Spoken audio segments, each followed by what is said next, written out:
Hey guys, Brandon with Flyin Miata back at the shop to talk about the DEI Insulation Kit and the DEI Boom Mat Sound Damping Kit.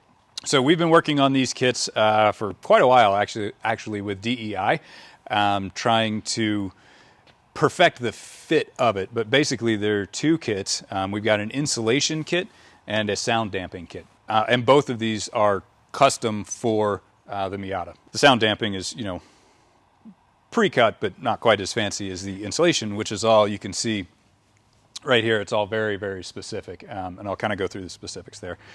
But this is, it's a 1/2 inch thick, it's multi-layer composite, there's all sorts of fanciness with it, but the really short version is that it's good for absorbing sound and insulating against heat. I put this, one of the prototype sets in my car, put a hardtop on it, drove it to California, and it was the quietest Miata I've ever driven, even including the new ones. I was kind of impressed. That does not mean it's going to be a quiet Rolls Royce and you can hear a pin drop. It's still a Miata, still not the quietest thing in the world, but made a very big difference for sure. They're both basically really easy installs, but I'll show you that in a sec. So the sound damping kit is also pre-cut. Pre-cut is a little less fancy than with the insulation. Pre-cut squares with specific places, comes with instructions to put in specific places.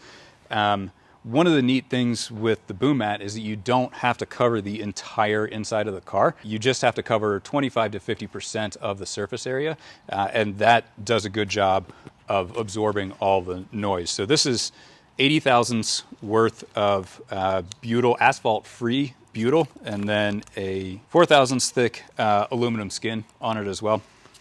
It's got a plastic backing, so it's really easy. It is very sticky, but it's also not, if it touches anything, it's staying there sticky. So you can reposition it. Has this roll of tape. This is not pre-cut, but it's easy to cut, no big deal. And it comes with a roller as well, so you can press it down into all the grooves and that kind of thing. You can see the different pieces of the insulation kit. This is the driver's side. And these are, I guess, technically left-hand drive setups because we've got a cutout for the dead pedal, but if you're handy with scissors, they'll work with your right-hand drive. But you can see this is kind of the footwell here. This goes up on the transmission tunnel here. This is the same thing, just passenger side. This is scored right here. So if you want to, maybe easier to see on this side, but if you want to cut it off because you can't fit it up underneath the tunnel carpet, no problem. This goes over the back side of the floor pan. So I'll show you there in a sec, but basically this is where the seat is. It's kind of here. These are the cutouts for the seats. This goes up and over the center console. We've got it in this car, so I'll show you. And then this is for the rear package shelf. Covers as much as possible, comes down onto the bulkhead there. You may notice there are no roll bar cutouts. So if you've got a roll bar, expect to have to cut that out, but not a big deal. You can see it installed here, pretty easy. This is the big piece right here, kind of goes up and around. It's kind of hard to show you when it's installed, but goes underneath everything there. You can kind of see in there. And yeah, actually you can see how this one's been trimmed for the roll bar, for the rear supports there. You get that? This is the rear piece like I was talking about.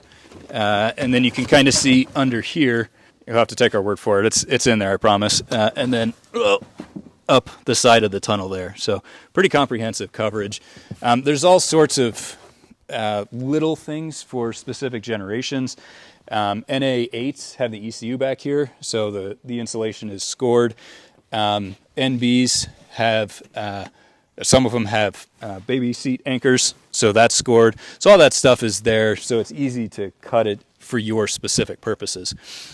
And then you can see the boom mat as well. So you can see that this is pushed down using that roller into all the different contours. There's another patch up here. There's the tape right here. And then you can see the smaller patches go on the bulkhead here. And there's tape here. And there's some more underneath there. You'll have to take my word for it. But it works really well. One thing to note is that this does, you can kind of see the protrusions here. It does cover where the frame rail hardware goes, you know, it's really not a big deal. If we're really splitting hairs, you should do the frame rails before you do the sound damping kit. That having been said, if you do the sound damping kit and then do the frame rails, you just have to cut around here for room for the hardware. A little bit of a headache, not really that big of a deal. So it's really pretty straightforward, very easy to install. Pull the seats, pull the carpet, slap it in. So this does a good job damping vibrations. This car has none of the sound damping material. And you can kind of hear, I don't know how well that's coming across there, but you can kind of hear it sounds like sheet metal. This one does have it, and it almost doesn't sound like metal. You can also tell when you close the doors, typically. We've gotten a lot of questions about how much these things weigh. Makes sense, totally valid question, but not much. This kit is 7¼ pounds. This kit is 6 pounds even, so well under 15 pounds for the entire kit. Not something you'd notice on a street car. This kit would probably work fine for another generation. It's not that specific.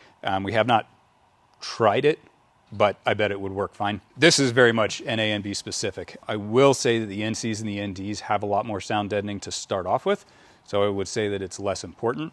That doesn't mean there won't be an advantage with it, it just won't be quite as advantageous. Okay, how much is needed? For this stuff, you want as much coverage as possible, really, which is why we spent so long nailing down the exact shape to make sure it fit everything and to get as much coverage as possible. With this stuff, because it is a very high quality, high-end material, you don't need quite as much. So generally 25 to 50% coverage will get you what you need. Does it make a difference with a soft top? Totally fair question. Yes, it does, particularly in terms of heat. That having been said, it is not untrue that most of the noise in a Miata, or a lot of the noise anyway, comes in through the soft top. So it is a much bigger difference when you have a hardtop on the car, because that way the top is not making noise and you hear everything that's coming in through the underside of the car, and this makes a huge difference of it, or with it. So short version, would I put this on a soft top car? Absolutely. Would I expect a bigger difference if the car had a hardtop? Absolutely. Now the two kits do work best together.